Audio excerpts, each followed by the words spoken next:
Hello दोस्तों, स्वागत है आप सबका एक बार फिर से मेरे यूट्यूब चैनल में। दोस्तों, मैं आपको इस वीडियो के माध्यम से फ्रांसीसी क्रांति के बारे में बताने वाला हूं कि आखिर फ्रांसीसी क्रांति कब हुई थी और क्यों हुई थी, इसका कारण क्या था और खासकर इसका हमारे समाज पर, विश्व के समाज पर उस फ्रांसीसी क्रांति के बाद में आखिर क्या आमूल-चूल परिवर्तन आए हैं हमारे समाज में, तो उसको लेकर महत्वपूर्ण यहाँ पर ये वीडियो है दोस्तों आप लोगों के लिए। ये आपको दोस्तों वर्ल्ड ज्योग्राफी का एक हिस्सा है। मुझे उम्मीद है आप लोगों को पसंद आएगा और अपने दोस्तों के साथ भी जरूर उसे शेयर कीजिएगा। दोस्तों, यहाँ पर 14 जुलाई 1789 में, पहले हम भूमिका समझ लेते हैं आखिर क्या हुआ था, उसके बाद हम इसके कारण को समझेंगे। ये आपके एनसीईआरटी बुक का क्या कहते हैं, मैं आपको रेफरेंस लेकर बता रहा हूँ। 14 जुलाई 1789 की सुबह में दोस्तों पेरिस नगर, जो कि फ्रांस की राजधानी थी, वहाँ पर दोस्तों बहुत ही ज़्यादा आतंक का माहौल था। सम्राट ने क्या कर दिया था कि सेना को जो है शहर के अंदर यानी पेरिस के अंदर घुसने का आदेश दे दिया था, जिसके कारण थे वहाँ पर अफवाह ये हो गई थी कि नागरिकों पर गोली चलाने का आदेश देने वाले हैं आपके कौन, जो सम्राट है। सम्राट की हम बात आगे करेंगे। लेकिन लगभग 7,000 मर्द तथा औरतें टाउन हॉल के सामने एकत्र हुए और उन्होंने एक जन सेना का गठन करने का निर्णय किया। हथियारों की खोज में वे बहुत सारे सरकारी भवनों में जबरन प्रवेश कर गए थे। आपके कौन है, आम लोग जो थे दोस्तों। यहाँ पर अंततः सैकड़ों लोगों का एक समूह जो था पेरिस नगर के, आप यहाँ पे देख सकते हैं, पूर्वी भाग की ओर चल पड़ा और बास्तील किले की, यहाँ पर आपको महत्वपूर्ण नाम याद रखना है, बास्तील जिले किला जो था उसकी जेल को तोड़ डाला गया और वहाँ पर भारी मात्रा में गोला बारूद मिला था। इसको इन सब लोगों ने इकट्ठा किया और इन्हें ले लिया और साथ ही यहाँ पर जो बंदी लोग थे उनको भी दोस्तों वहाँ पर निकाल लिया गया और कैदी को छुड़ा लिया गया, जिनकी संख्या आप देख सकते हैं केवल 7 थी। कितनी संख्या थी कैदियों की? 7 कैदी थे, लेकिन उनको भी छुड़ा लिया गया। ये दोस्तों सम्राट की निरंकुश शक्तियों का प्रतीक होने का बास्तील किला लोगों की घृणा का केंद्र था, इसलिए किले को ढहा दिया गया। उसके अवशेष बाजार में उन लोगों को बेच दिए गए जो इस ध्वंस को बतौर स्मृति चिन्ह संजोना चाहते थे। इसके बाद दोस्तों हम यहाँ पे समझेंगे कि आखिर इसका कारण क्या था, कि यहाँ पर जो ये सब घटना हुई थी इसका कारण क्या था। तो यहाँ पर दोस्तों आप इस फोटो के माध्यम से भी देख सकते हैं, ये बास्तील किले की यहाँ पर इमेज है, इसे आप देख सकते हैं। बास्तील ध्वंस के बाद चित्रकार जो है उसने इसे दिखाया था कि ऐसा यहाँ पर है। इसके बाद यदि हम बात करते हैं दोस्तों यहाँ पर कि कैसे क्या, देखिए सबसे पहले हम भूमिका को समझते हैं कि उस समय की सामाजिक स्थिति कैसी थी। अक्सर दोस्तों आप देखेंगे कोई भी क्रांति होती है तो दोस्तों उस क्रांति के जो महत्वपूर्ण 3 स्टेज होते हैं। सबसे पहले क्रांति आपकी दोस्तों आर्थिक, ना कोई कारण होता है, आर्थिक कारण जो होता है, उसके बाद सामाजिक कारण बनता है। सामाजिक कारण के बाद आप उसे देखेंगे कि वो रिवोल्यूशन, यानी आप देखेंगे उसके वो राजनीतिक, आर्थिक, उसके बाद सामाजिक प्रभाव उस पर पड़ेंगे, आर्थिक प्रभाव के कारण सामाजिक पर प्रभाव, और समाज पर प्रभाव करो राजनीतिक प्रभाव के रूप में भी आप देखते हैं आंदोलन होते हैं, क्रांतियाँ होती हैं, वो देखने को मिलती हैं। यहाँ पर दोस्तों 3 स्टेट्स पाई जाती थी। इसमें आपकी जो फ्रेंच रिवोल्यूशन हुआ था उसके पहले की उस समय की जो व्यवस्था थी, जैसे आप देख सकते हैं भारत में जैसे पाया जाता है कि कितनी यहाँ पर जैसे कास्ट कह सकते हैं आप, या यहाँ पर कह सकते हैं अलग अलग जाति धर्म के, उसी तरह वहाँ पर 3 वर्ग में समाज बटा हुआ था। आप यहाँ पे देख सकते हैं दोस्तों, जो प्रथम स्टेट थे ये दोस्तों आपका पादरी वर्ग को लेकर था, द्वितीय स्टेट आपका कुलीन वर्ग था, और तृतीय स्टेट में आप देख सकते हैं बड़े व्यवसायी आते थे, व्यापारी, अदालती कर्मचारी और वकील, इसमें किसान और कारीगर भी आते थे और छोटे किसान भूमिहीन नौकर भी आते थे। तो यहाँ पर दोस्तों आप एक चीज और समझ सकते हैं कि तृतीय स्टेट था जो, उसमें भी आप देखेंगे 3 लेवल अलग अलग हैं, बड़े व्यवसायी, व्यापारी, अदालती कर्मचारी, वकील। ये दोस्तों तो जो थोड़े सक्षम थे, वो अपना कमा खा सकते थे, बड़े अच्छे तरीके से अपनी लाइफ जी सकते थे। इसके बाद किसान और कारीगर आते थे जिनकी लाइफ काफ़ी बेकार थी। उसके बाद छोटे किसान और भूमिहीन मजदूर, उनकी तो और ज़्यादा खराब थी। तो ये दोस्तों महत्वपूर्ण जानकारी थी। इसके बाद यदि हम देखते हैं यहाँ पर कि यहाँ पे आप देखेंगे सन 1774 में सन 1774 में बुर्बो राजवंश, यहाँ पे आपको ध्यान देना है दोस्तों, उस समय राजवंश कौन था?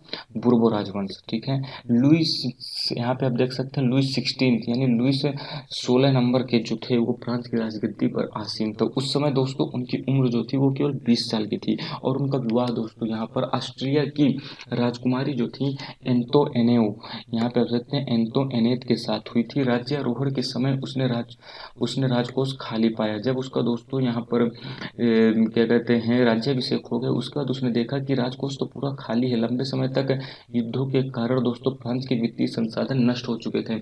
यहाँ पर दोस्तों आपको पता होना चाहिए था कि अमेरिका से पहले, अमेरिका आज जैसे आप वर्ल्ड पावर देखते हो दोस्तों, वहाँ पर 16 शताब्दी 17 शताब्दी के आसपास आप देखेंगे ब्रिटेन यानी यूके जो होता है यूनाइटेड किंगडम और साथ ही फ्रांस, ये दो महाशक्तियाँ थी दोस्तों। इनका जो समाज था बहुत आगे था।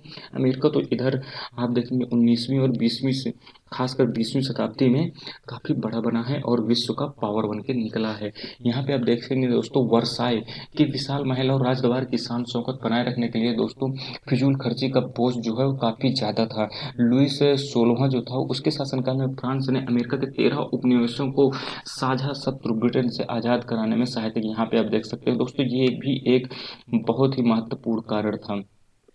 फ्रांस ने दोस्तों यहाँ पर अमेरिका में जो 13 उपनिवेश थे उनको ब्रिटेन से आज़ाद करने में सहायता की थी, क्योंकि दोस्तों उस समय के जो दो दुश्मन थे फ्रांस और ब्रिटेन आपस में, क्योंकि सबसे ज़्यादा सक्षम यही थे। जैसे आप देखते हैं आज अमेरिका रसिया या अमेरिका चाइना आप कह सकते हो, वैसे अमेरिका चाइना ज़्यादा राइवलरी रहती है इनके मध्य, रसिया तो वैसे ही थोड़ा सा कमज़ोर पड़ गया है। इसके बाद दोस्तों यहाँ पर होता क्या है कि जो फ्रांस पर 10 अरब लिब्रे से भी अधिक का कर्ज दोस्तों आपका हो जाता है इस युद्ध के चलते। ठीक है, जबकि इससे पहले आप देख सकते हैं 2 अरब लिब्रे का बोझ चढ़ा हुआ था।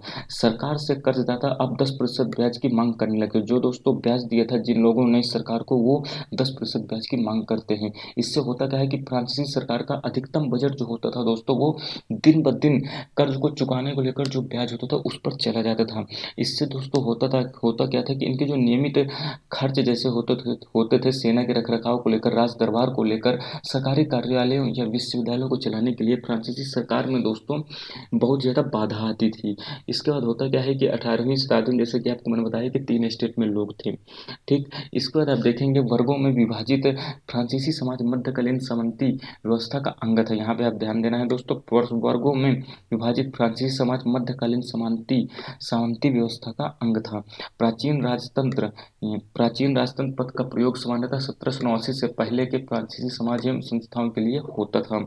इसके बाद दोस्तों हम बात करते हैं यदि कि फ्रांस समाज की वर्ग व्यवस्था, यहाँ पे दोस्तों आपको समझना होगा पूरी आबादी जो थी, जैसे आप देखेंगे अगर 100% यहाँ पर आबादी होती थी तो दोस्तों उसमें जो बहुत बड़ा हिस्सा होता था वो आपके किसान होते थे। यहाँ पे आप देख सकते हैं 90% लगभग किसान थे। ठीक है, 90% किसान थे, लेकिन ज़मीन के मालिक और किसानों की संख्या बहुत कम थी। जो ज़मीन के मालिक होते थे वो किसान नहीं होते थे, वो सब ये तो व्यवसायी होते थे। ये बड़े किसान जो होते हैं जो सक्षम होते हैं, जैसे ज़मींदार लोग होते थे उनके पास होते थे। यहाँ पे आप देख सकते हैं लगभग 60% ज़मीनों पर कुलीन वर्ग या चर्च के जो पादरी होते हैं या तीसरे स्टेट के भी जो अमीर लोग थे उन पर अधिकार रहता था उनका। प्रथम 2 स्टेट कुलीन वर्ग और पादरी वर्ग के लोग थे, जो दोस्तों उनको विशेषाधिकार जन्म से ही प्राप्त थे। जैसा कि आप भारत में देखते हैं दोस्तों ये सब चीज़ें फ्रांस और ब्रिटेन में भी थी, लेकिन वो चूँकि काफ़ी ज़्यादा विकसित हो चुके थे उस समय, तो हमें लगता है कि वो तो कभी ऐसे थे ही नहीं। लेकिन दोस्तों आप देखेंगे इस कहानी को, इस चैप्टर को पढ़ने के बाद समझ में आया कि वहाँ भी ऐसी ही समस्याएं थीं। वहाँ पे आप देखेंगे जो कुलीन वर्ग और पादरी वर्ग था दोस्तों उनको विशेषाधिकार प्राप्त होते थे, उनको कभी राज्य कर देना ही नहीं होता था। और जो कर देते भी थे तो दोस्तों आपके तृतीय स्टेट के लोग देते थे, जिसमें किसान आते थे, व्यवसायी आते थे, छोटे किसान, आपके ये सब जो काम करने वाले थे वो आते थे। दोस्तों जो किसान के द्वारा कमाया जाता था, सामंती उसे वसूल करके कर ले जाता था और उसे पादरी वर्ग और क्या कहते हैं कुलीन वर्ग में देता था, जिससे उनका विकास होता था। लेकिन जो नीचे के लोग थे उनका विकास कभी हुआ ही नहीं है। दोस्तों चर्च में भी जो होता था किसानों से करा का एक हिस्सा, जिसे आप देखते हैं यहाँ पर टाइद, ये देखिए आप दोस्तों जो एक कर जाता था, कर का हिस्सा जो उसे टाइप कहा जाता था, जो कि चर्च में जाता था। ऊपर से तीसरे स्टेट के तमाम लोगों को सरकार को तो कर चुकाना ही होता था। इन करों को टाइल यानी प्रत्यक्ष कर और अपने अनेक अप्रत्यक्ष कर शामिल था। अप्रत्यक्ष कर नमक और तम्बाकू जैसी रोजाना उपभोग की हुई वस्तुओं पर लगाया जाता था। इस प्रकार राज्य के वित्तीय कामकाज का सारा बोझ करों के माध्यम से जनता ही वहन करती थी। यह आप देख सकते हैं दोस्तों। इसके बाद यदि हम बात करते हैं आगे इस घटना में, तो आप यहाँ पे देख सकते हैं ये सब चित्रकारी के माध्यम से दिखाया गया है। अब अगर हम आगे बात करें, यहाँ पे आप देख सकते हैं जीविका का संकट कैसे उत्पन्न। देखिए फसल जैसे खराब होती थी, फसल खराब हुई तो उससे होता था क्या कि जो गरीब लोग थे वो दोस्तों आपके कहते हैं पाव रोटी, वहाँ जो हमारी रोटी वहाँ पाव रोटी उसे कहते हैं, वो नहीं खरीद पाते थे। उससे होता क्या था उससे होता था कि जब वो खरीद नहीं पाते तो बीमारी होती थी जिसके कारण वो बीमार पड़ जाते। बीमार जब काफ़ी ज़्यादा संख्या में हो तो महामारी फैलती थी। तो ये चक्र दोस्तों दुष्चक्र चलता ही रहता था। ठीक है। अब यहाँ पर होता क्या है कि जब देखेंगे आप कि जो राजगृह था, जो राजकोष था, उसमें दोस्तों लगातार बोझ बढ़ता चला जा रहा था, क्योंकि जो बड़े वर्ग के लोग थे उन्हें टैक्स देना नहीं पड़ता था। कमाते वो ज़्यादा थे लेकिन उनको टैक्स भी नहीं देना पड़ता था, जिसके कारण जो छोटे लोग थे उन पर लगातार इसका दबाव बढ़ता चला जा रहा था। तो यहाँ पर लुईस 16वां जो था, तो उसने दोस्तों टैक्स को बढ़ाने की कोशिश की।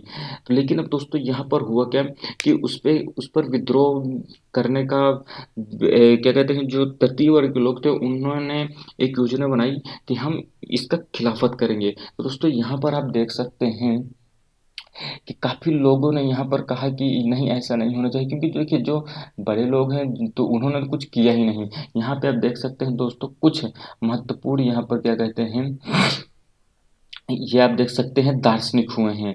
ठीक है, जॉन लॉक या जॉन जाक रूसो जैसे दार्शनिक जो हुए हैं, इन्होंने दोस्तों आप देख सकते हैं स्वतंत्रता, समान नियमों तथा समान अवसरों के विचार पर आधारित समाज की यह परिकल्पना की थी। दोस्तों ये आपको ध्यान देना, स्वतंत्रता, समान नियम और समान अवसर, जो दोस्तों मेन मोटो है क्या कहते हैं फ्रांसीसी क्रांति के बाद जो उत्पन्न हुआ, यही है। स्वतंत्रता मिली, समान नियम मिले और समान अवसर की अवधारणा यहाँ पर पैदा होती है, जो फ्रांसीसी क्रांति का मुख्य मोटो था। यहाँ पर जो लॉक था दोस्तों, लॉक ने राजा के दैवी और निरंकुश अधिकारों के सिद्धांतों का खंडन किया। रूसो ने भी इसी विचार को आगे बढ़ाया और उसने कहा कि जनता और उसके प्रतिनिधियों के बीच एक सामाजिक अनुबंध पर आधारित सरकार हो, अर्थात लोकतांत्रिक सरकार हो। मॉन्टेस्क्यू जो था दोस्तों, उसने the spirit of the laws नामक एक रचना की, जिसमें सरकार के अंदर विधायिका, कार्यपालिका और न्यायपालिका के बीच सत्ता के विभाजन की बात कही, जो आप वर्तमान में देखते हैं लगभग हर एक जो लोकतांत्रिक देश होती हैं। यहाँ पर दोस्तों अमेरिका में जब ब्रिटेन से क्या कहते हैं फ्रांस ने उपनिवेशों को आज़ाद घोषित करवाया, तो उस मॉडल पर सरकार बनी। कहाँ? अमेरिका में। तो यहाँ पर फ्रांस में भी मांग उठने लगी कि जिसे आपने आज़ाद करा है वहाँ तो लोकतांत्रिक गवर्नमेंट आ गई, और आखिर फ्रांस में ऐसा क्यों नहीं हो रहा है। तो दोस्तों ये महत्वपूर्ण कई बिंदु यहाँ पर खड़े हुए थे लगातार, और यही जाकर आगे आप देखेंगे दोस्तों, यही क्रांति का कारण बन जाते हैं। यहाँ पे आप देख सकते हैं, यहाँ पर ये देखिए, अब यहाँ पर फ्रांस की क्रांति को चालू होने वाली है चीज़ें। यहाँ पे आप देखेंगे फ्रांसीसी सम्राट जो था लुईस 16वां, उसने दोस्तों 5 मई 1789 को नए करों के प्रस्ताव के अनुमोदन के लिए स्टेटस जनरल की यहाँ पर बैठक बुलाता है। प्रतिनिधियों की मेजबानी के लिए वर्साई के एक आलीशान भवन को सजाया जाता है। पहले और दूसरे स्टेट ने इसे बैठने में अपने 300 प्रतिनिधि भेजे। यहाँ पे हम दोस्तों जो असेंबली एक प्रकार से आप कह सकते हैं, स्टेटस जनरल उसे कहा जाता था, जिस तरह आज असेंबली होती है, वहाँ पर प्रत्येक क्या कहते हैं फर्स्ट स्टेज, सेकंड स्टेज और तृतीय स्टेज जिसे आप देख रहे थे, वहाँ से दोस्तों होता क्या था कि पहले स्टेट और दूसरे स्टेट से 300 प्रतिनिधि भेजे जाते थे। ठीक, और तीसरे स्टेट के 600 प्रतिनिधि उनके पीछे खड़े किए जाते थे। तीसरे स्टेट का जो प्रतिनिधित्व था दोस्तों बहुत ही ज़्यादा कम था, और उनका जो यहाँ पर आप देखें किसान और औरत और कारीगरों का सभा में प्रवेश वर्जित था। ये काफ़ी ज़्यादा महत्वपूर्ण है। किसान जो थे, औरतें जो थी और कारीगर, इनका सबका प्रवेश वर्जित था। फिर भी लगभग 40,000 पत्रों के माध्यम से उनकी शिकायत और मांगों की सूची बनाई गई, जिसे प्रतिनिधि अपने साथ लेकर आए थे। यहाँ पर स्टार जनरल के नियमों के अनुसार प्रत्येक वर्ग को एक मत देने का अधिकार था। यहाँ की आप देखेंगे प्रत्येक वर्ग 3 वर्ग थे या प्रत्येक वर्ग को एक वोट देने का अधिकार था। तो यहाँ पर दोस्तों तीसरे वर्ग का तीसरे स्टेट का कोई मतलब ही नहीं था, क्योंकि प्रथम वर्ग और द्वितीय वर्ग तो आपस में मिले रहते थे, तो उनके मन का ही होने वाला है। तो यहाँ पर दोस्तों होता क्या है कि यहाँ पर जो तृतीय स्टेट के लोग थे दोस्तों, उन्होंने उन्होंने विद्रोह कर दिया कि हम ऐसा नहीं करेंगे। तो यहाँ पर आप देख सकते हैं, यहाँ पर होता क्या है कि 20 जून को ये प्रतिनिधि वर्साई के कंडोर टेनिस कोर्ट में जमा हुए और उन्होंने अपने आप को ही नेशनल असेंबली घोषित कर दिया और उन्होंने शपथ ली कि सम्राट की शक्तियों को कम करने वाला संविधान तैयार नहीं किया जाएगा तब तक ये असेंबली भंग नहीं होगी। इनका नेतृत्व आपके मिराबे और आबे सीए ने किया था। तो यहाँ पे आप महत्वपूर्ण जानकारी यहाँ पे देख सकते हैं। अब यहाँ पर विद्रोह की जो नींव है वो पड़ने लगती है। यहाँ पर इसके बाद आगे जो हम बात करेंगे, यहाँ पे आप देखते हैं जिस वक्त नेशनल असेंबली का संविधान का प्रारूप जो तैयार करने व्यस्त था, उसी समय पूरा फ्रांस लगभग आंदोलित होने लगा था। कड़ाके की ठंड थी वहाँ पर दोस्तों, फसल भी नहीं हुई थी जिसके कारण जो रोटियाँ थी, पाव रोटी थी, उनकी कीमतें जो है आसमान छू रही थी। और जो बेकरी वगैरह थी वो भी दोस्तों फायदा उठाना चाहते, जमाखोरी कर रहे थे। बेकरी की दुकानों पर घंटों तक इंतजार करने गुस्साई औरतों ने भीड़ ने दुकान पर धाव बोल दिया। दोस्तों ये आप देख सकते हैं लगातार अब क्या कहते हैं, यहाँ पर अब भीड़ जो है उसका गुस्सा बढ़ता जा रहा है, जिसके कारण अब आप यहाँ पर देखेंगे कि अब धीरे धीरे क्या कहते हैं विद्रोह की क्रांति बन रही है। यहाँ पे नेशनल असेंबली जो थी, जो तृतीय वर्ग के लोगों के द्वारा बनाई गई थी, सन 1791 में हम देखेंगे संविधान का प्रारूप पूरा कर लिया गया। इसका मुख्य उद्देश्य था सम्राट की शक्तियों को सीमित करना। एक व्यक्ति के हाथ में कभी भी केंद्रीकृत शक्तियाँ नहीं देनी चाहिए, जबकि इसकी शक्तियों का जो है विधायिका, कार्यपालिका और न्यायपालिका के रूप में विभाजन करना जरूरी है। इस प्रकार फ्रांस में संवैधानिक राजतंत्र के यहाँ पे आप देख सकते हैं नींव पड़ जाती है 1791 में। यहाँ पे ये आप देख सकते हैं ऐसे काम करेगी, ये सब चीज़ें हैं। इसके बाद यहाँ पे हम देखते हैं 1791 में संविधान ने कानून बनाने का अधिकार नेशनल असेंबली को सौंप दिया। नेशनल असेंबली दोस्तों जो है अप्रत्यक्ष रूप से चुनी जाती है। अब यहाँ पर होता क्या है कि यहाँ पर जैसा कि हमने दोस्तों आपको बताया कि आप देख सकते हैं नेशनल असेंबली जो होता था दोस्तों उसे अप्रत्यक्ष रूप से चुना जाता था। सर्वप्रथम जो नागरिक जो होता था एक निर्वाचक समूह को चुनाव करता था जो पुनः असेंबली के सदस्यों को चुनता था। सभी नागरिकों के मतदान का अधिकार यहाँ पर नहीं था दोस्तों। 25 वर्ष से अधिक उम्र वाले केवल ऐसे पुरुष को ही सक्रिय नागरिक माना जाता था, यानी मत देने का अधिकार माना जाता जो कम से कम 3 दिन की मजदूरी के बराबर कर चुकाते हैं। समझ रहे हैं, 3 दिन की मजदूरी के बराबर जो कर चुकाते थे। और साथ ही ऐसे पुरुष और महिलाएं जो शेष थे उन्हें दोस्तों निष्क्रिय नागरिक मान जाता था। यहाँ पर दोस्तों आपको जानना होगा महिलाओं को यहाँ पर अधिकार नहीं था वोट डालने का। अर्थात इससे भी आप समझेंगे दोस्तों जो तृतीय स्टेट के जो लोग थे दोस्तों उनमें भी जो उच्च वर्ग के लोग थे उन्हें ही वोट देने का अधिकार था। तो यहाँ पे आप देख सकते हैं दोस्तों संविधान में क्या क्या खामियां अभी भी थी। तो आप यहाँ पे समझेंगे कि अभी ये पूरी तरह से क्या कहते हैं आपके पूरी तरह से आंदोलन का भी एक पक्ष हुआ है जो छोटा पक्ष था, अभी बड़ा पक्ष दोस्तों यहाँ पर आने वाला है और जिसमें आपके राजा और रानी के साथ भी बहुत बुरा होने वाला है दोस्तों।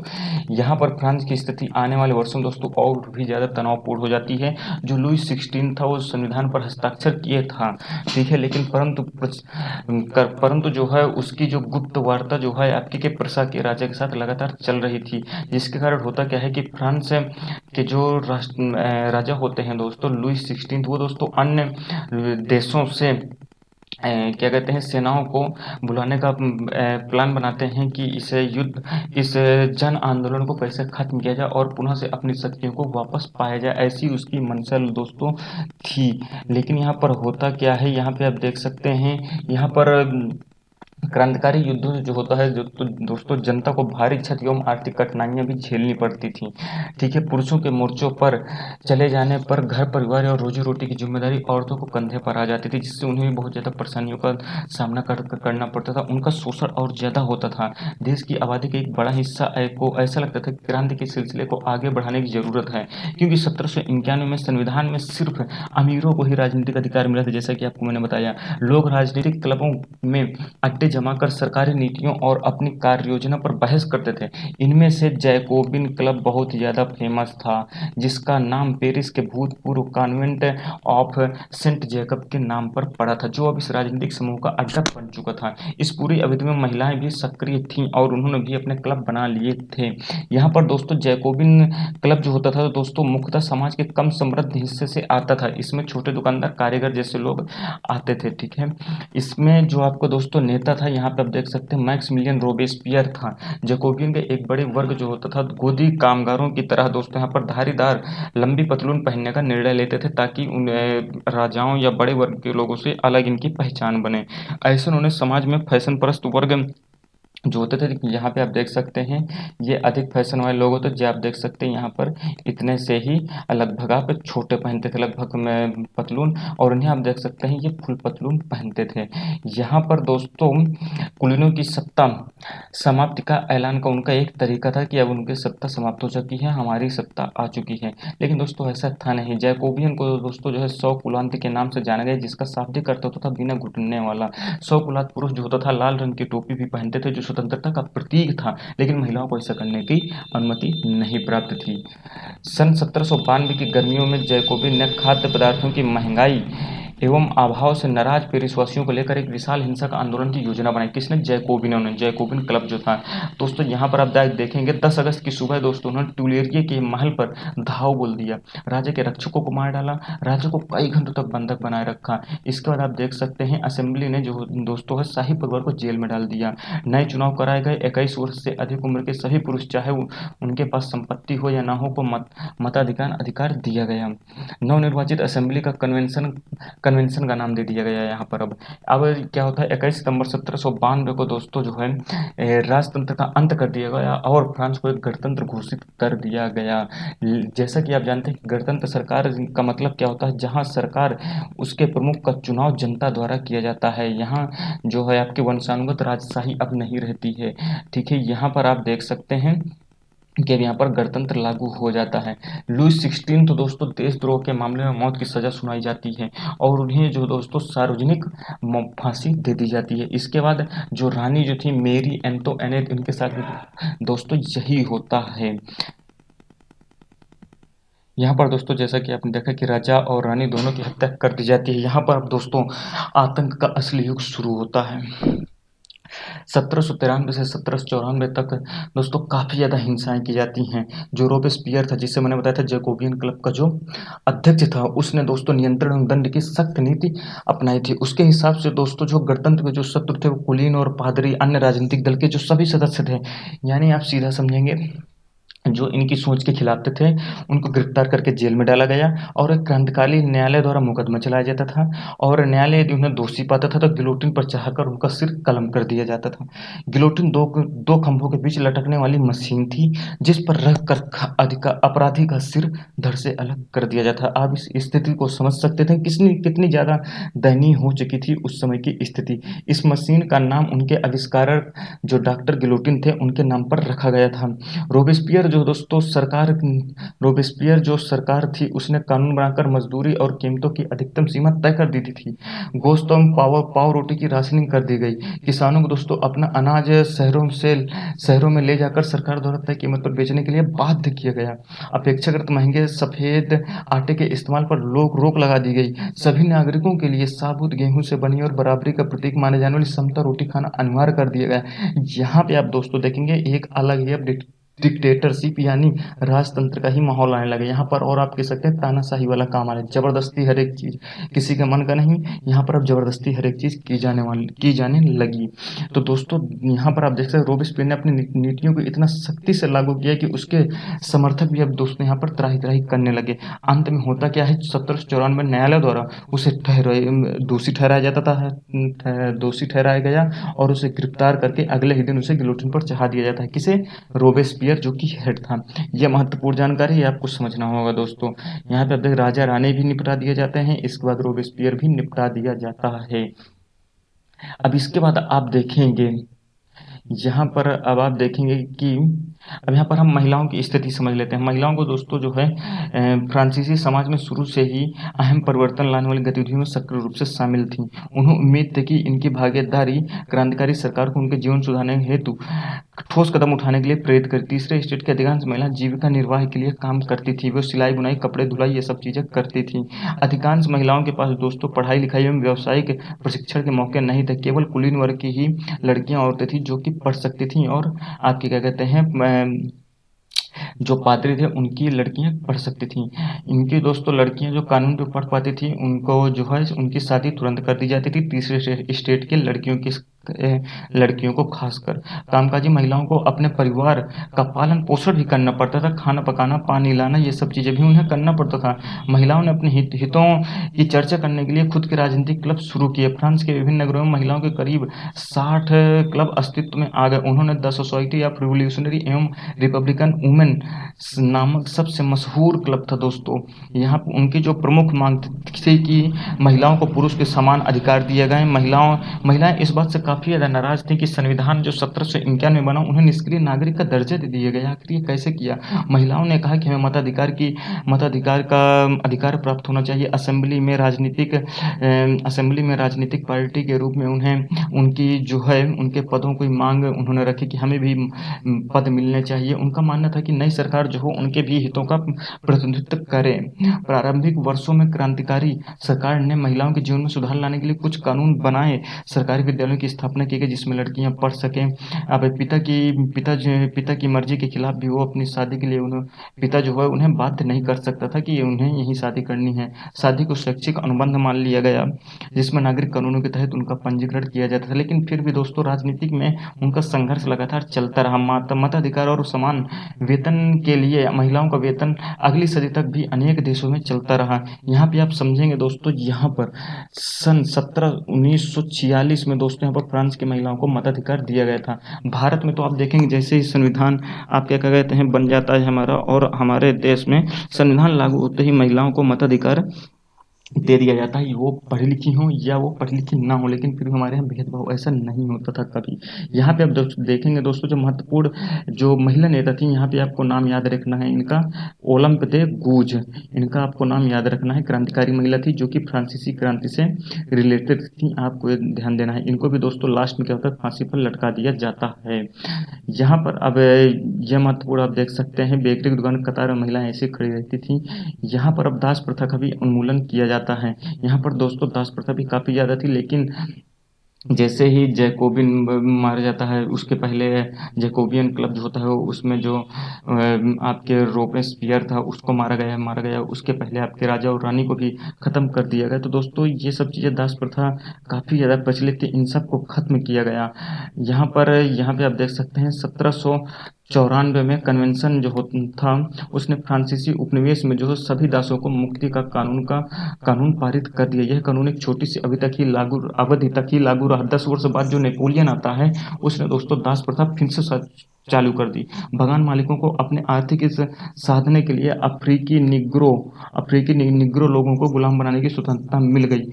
ऐसा क्यों? क्योंकि अफ्रीकी लोग जो है दोस्तों उनको आपको इनकम कम देनी होती थी, उनको जो सैलरी वो कम देनी पड़ती थी और उनसे काम आप ज़्यादा करवा सकते थे क्योंकि वो ज़्यादा उतने बुद्धिमान नहीं होते थे, अपने सामाजिक हितों का उन्हें पता नहीं रहता था। निग्रो जो है दोस्तों अफ्रीका में सहारा रेगिस्तान के दक्षिण में रहने वाले स्थानीय लोग हैं। यह एक अपमानजनक शब्द है जिसका वर्तमान में प्रयोग नहीं किया जाता है केवल इसी कारण से। अब यहाँ पे आप देख सकते हैं काफ़ी ज़्यादा यहाँ पर बदलाव आता है उनके जीवन में फ्रांसीसियों के।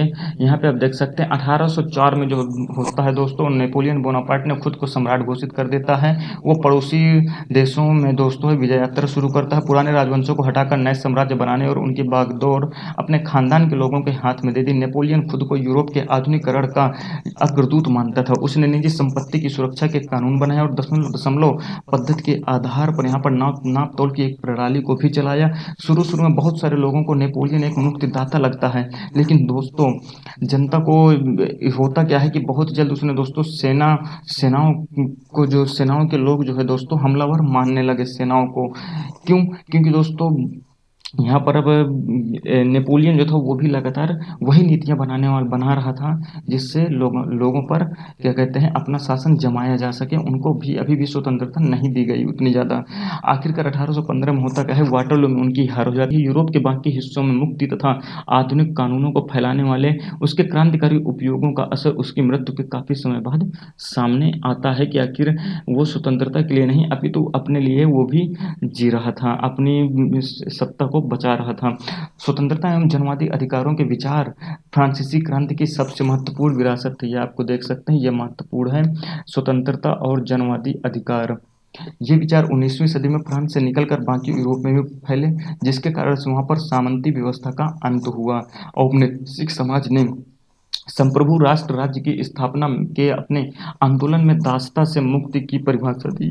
टीपू सुल्तान और राजा राम मोहन रॉय फ्रांसीसी क्रांति से प्रेरणा लेने वाले दो ठोस उदाहरण थे। यहाँ पे आपको ध्यान देना है, भारत में टीपू सुल्तान और राजा राम मोहन राय जी महत्वपूर्ण थे, जिन्होंने इनसे महत्वपूर्ण बातें सीखी। और अपने देश में भी आप देखेंगे जब राजा राम मोहन राय जी पुनर्जागरण करवाते हैं तो ये सब चीज़ें काफ़ी महत्वपूर्ण थी दोस्तों। तो ये मुझे लगता है कि आप लोगों को समझ में आ गया होगा फ्रांसीसी क्रांति क्या थी, कैसे थी, क्या कारण थे और उसके बाद उसका प्रभाव क्या दिखता है और नेपोलियन का क्या सीन था।